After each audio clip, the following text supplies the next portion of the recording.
Hello பிரேஸ்லாம், நல்லா இருக்கிறீங்களா? இந்த ஆண்டோடைய பிள்ளைகளே, இந்த நாளில் கூட ஆண்டோடைய வசனத்தை நாம் தியானிக்க இருக்கிறோம்.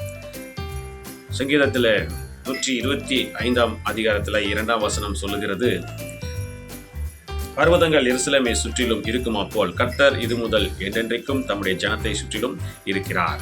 பிரியமானவர்களே, ஆண்டவர் சொல்கிறார், நான் உன்னை சுற்றிலும் பாதுகாப்பாக இருக்கிறேன், அடைக்கலமாக இருக்கிறேன், அரணாக இருக்கிறேன், கோட்டையாக இருப்பேன் என்று ஆண்டவர் சொல்லுகிறார். அல்லேலூயா. இதுவரைக்கும் நம்மை சுற்றிலும் ஆண்டவர் பாதுகாப்பாக, அரணாக, கோட்டையாக, துருகமாக, கேடகமாக, இரட்சணிய கொம்பு என்று சொல்லி உயர்ந்த அடைக்கலம் என்று சொல்லி தாவீது ராஜா சொல்லியிருக்கிற போல ஆண்டவர் நமக்கு சகல விதத்திலும் பாதுகாப்பாக இருந்த தேவன் இனிமேலும் நமக்கு பாதுகாப்பாக இருப்பேன், இந்த மாதிரி பாதுகாப்பாக இருக்கிறேன் என்று சொன்னார். இஸ்ரவேலினுடைய தலைநகரமாக எருசலேமை சுற்றிலும் மலைகள் சூழ்ந்து இருக்கிறது.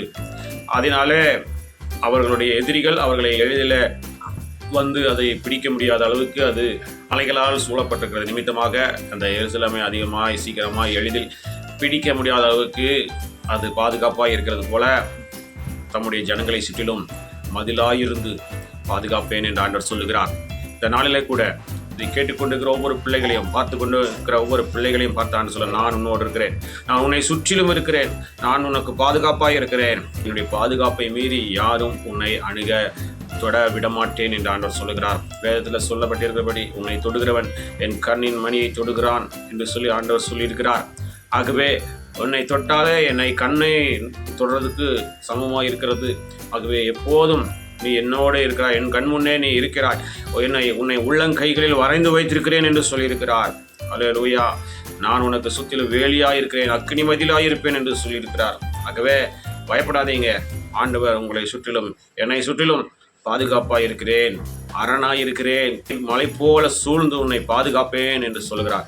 சாதாரண மலை தாண்டி கூட வரலாம், ஆனால் ஆண்டவரை தாண்டியோ ஆண்டவரை மீறியோ நம்மை எந்த பொல்லாங்கனும் இல்லை மனுஷிக வல்லமைகளும் அணுகாது என்று பார்க்கிறோம். ஆகவே ஆண்டவர் நம்மை சுற்றி இருக்கிறார் என்று விசுவாசிங்க. எனக்கு பாதுகாப்பாக என்னுடைய தேவன் எனக்கு பாதுகாப்பாக இருக்கிறார், என்னுடைய ராஜா, நான் வணங்குகிற தெய்வம் எனக்கு பாதுகாப்பாக இருக்கிறார், என்னை சுற்றிலும் அவர் மலை போல எனக்கு அடைக்கலம் கொடுத்திருக்கிறார், எனக்கு பாதுகாப்பு கொடுக்கிறார்.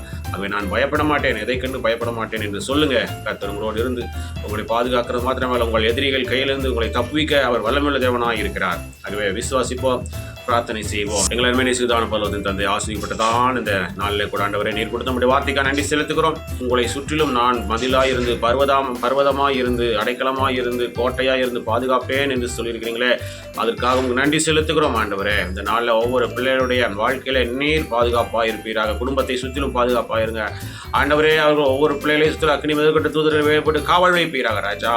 ஆண்டவரே, நீர் தான் எங்களுக்கு அடைக்கலம், நீர் தான் எங்களுக்கு கோட்டை, நீர் தான் எங்கள் துருகம், நீர் தான் எங்களுக்கு ஆண்டவரே எல்லாமே நீங்கள் தான் ஆண்டவரே, நீர் தான் எங்களை அடைக்கலாம் ராஜா. நீர் எங்களோடு கூட இருந்து ஆண்டவரே இந்த நாள் முழுவதும் உடைய பிரசன்னம், உடைய கிருபை, உடைய காருண்யம், எங்களுக்கு விரோதம் எழும்புகிற எதிராளிகளுக்கு நீரே ஆண்டவரை எங்களை தப்புவித்து நாமத்தை மேம்படுத்துங்க. இந்த நாளில் நாங்கள் செய்கிற வேலைகள், தொழில்கள், படிப்புகள், ஊழியங்கள், போக்குவரத்துகள் எல்லாவற்றிலும் உடைய கரம் கூட வந்து பெரியாத செய்து நாமத்தை மேம்படுத்த வேண்டுமாய் எங்களுக்கு ஆப்பரேட் இயேசு கிறிஸ்துவின் நாமத்தின் மூலமாக கேட்டுக்கொள்கிறோம் எங்கள் ஜீவன் உள்ள நல்ல பிதாவே.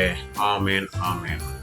பிரியமானவர்களே, கர்த்தர் நம்மோடு இருக்கிறார், நம்மளை போல பாதுகாப்பாக இருக்கிறேன் என்று சொல்கிறார். பயப்படாதீங்க, கர்த்தர் நம்மோடு இருந்து வழி நடத்துவார். ஆமேன்.